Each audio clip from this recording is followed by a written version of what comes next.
All right, today we're diving into Targi. It's a fantastic, really strategic two-player game all about desert trading. Let's get you ready to lead your tribe to a big win. In this game, you're the leader of a Tuareg tribe. You'll be making deals in the desert marketplace, trading things like dates, salt, and pepper, all to build up your family's power and reputation. So in this quick explainer, we're going to cover everything you need to know to get this game on the table and start playing, like right now.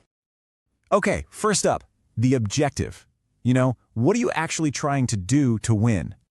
It's pretty simple, really. Winning is all about getting the most victory points.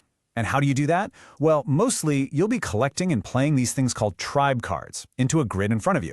These cards are awesome. They give you special abilities during the game and, more importantly, a ton of points at the end. All right, let's get into the setup. Here's how you get that desert marketplace ready to go. Setup is just 5 quick steps. First, you're going to build the border by laying out the 16 edge cards in a big square. Then, you deal out the cards for the middle. That's a 3x3 grid. After that, just get the supply ready with all the goods and decks. Step 4, place the robber on space number 1. And last, everyone gets their starting pieces and a few resources to get them going. Okay, the board's all set up, so let's talk about how to actually play. We'll walk through what a typical round looks like. You'll see that every single round in this game follows the exact same sequence of phases. It's really straightforward once you get the hang of it. So, the very first thing that happens in a round is you move the robber. He just moves 1 space clockwise. Now, here's the important part. Wherever he lands, that space is now blocked for the whole round. Nobody can place one of their Targi figures there. Next up is Phase 2, and this is really the heart of the game, placing your Targi figures. You and your opponent will take turns placing your 3 little figures on any of the border cards you want to activate. But hang on, you can't just put them wherever you want. There are a few rules to follow. You can't place where the robber is, you can't use the corner raid spaces, you can't go where a figure already is, and, this is a big one, you can't place directly across from your opponent's Targi. This whole system creates this really cool tactical puzzle where you're trying to block each other while still getting the spots you need. Okay, once all the Targi figures are placed, it's on to Phase 3. This is where you figure out your actions in the middle of the board. Just imagine straight lines shooting out from your figures across the grid. Wherever those lines cross, you get to place one of your little tribe markers. And yeah, that means you get to take those actions too. And now for the payoff. Phase 4, taking your actions. The start player goes first, and they get to resolve all of their actions, the ones from their Targi on the border and the ones from their markers in the middle. You can do them in any order you want, which is super flexible. Once they're done, the other player does the same. So what can you do? Well, your actions will let you grab resources, take a card from the board to hold in your hand, or pay resources to actually play a tribe card down in front of you. Oh, and here's a really important detail. Whenever you take a card from that center grid, you have to replace it right away with a card of the other type. It keeps the marketplace changing all the time. The last phase of the round is super simple. All you do is pass the start player token to your opponent.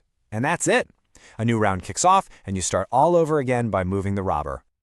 So you'll go through several rounds of this, trading and building your tribe, but eventually the game has to end. Let's talk about how that happens and, of course, how you figure out who won. So what exactly brings the game to a close? There are 2 ways the game can end. It's over as soon as one player manages to play their 12th and final tribe card. Or, if the robber makes it all the way around the board and lands on that last raid space, the game ends then too. Okay, so the game's over.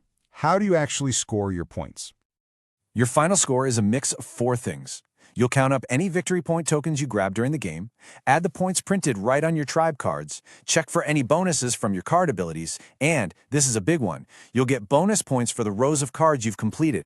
And trust me, this is where you can really rack up the points. If you manage to get a row of 4 cards with the same symbol, that's a huge 4-point bonus. If you get a row with 4 different symbols, that's still a nice 2 points. Seriously, planning out your rows from the very start is a massive part of a winning strategy. Okay, before we wrap up, let's go over a couple of key rules and tips, just to make sure you don't fall into any common traps your first time playing. This one's super important. You have to know the difference between goods and gold. You can have up to 10 goods, that's your dates, salt, and pepper, but you can only have 3 gold. And remember, gold is not a good. You can't just substitute it in trades that specifically ask for a good. And here's another key rule to burn into your brain.